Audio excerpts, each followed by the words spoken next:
10वी व 12वी नंतर पुढे काय? तुम्हाला तर तुमचं करिअर प्लॅनिंग करायची वेळ आलेली आहे. यासाठीच हा एवढा मोठा करिअर चार्ट्स आहे. याच्यामध्ये आपण career chart for 10th and 12th student याविषयी पाहणार आहोत. याच्यात 10वी SSC आणि 12th HSC. प्रथम फील्ड पाहून घेऊ आपण किती आहे. आर्ट्स, कॉमर्स अँड सायन्स असे इथे फील्ड आहे. इथे SSC केल्यानंतरचे ऑप्शन्स आहे,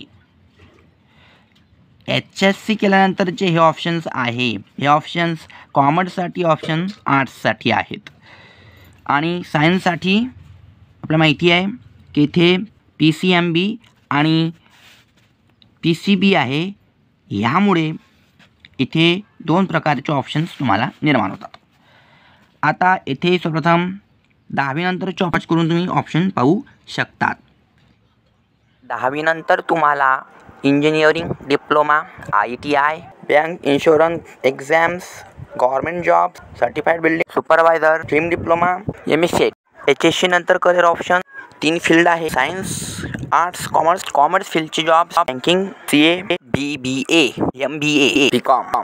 arts field BA, DED, PED, teachers, fashion designer, graphic designer, MCA, टिशियन, पोलीस व वकील.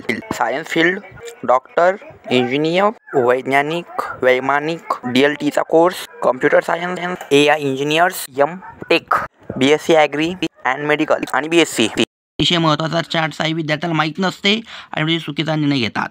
आर्ट्समधूनही खूप ऑप्शन्स आहेत तुम्हाला चांगले.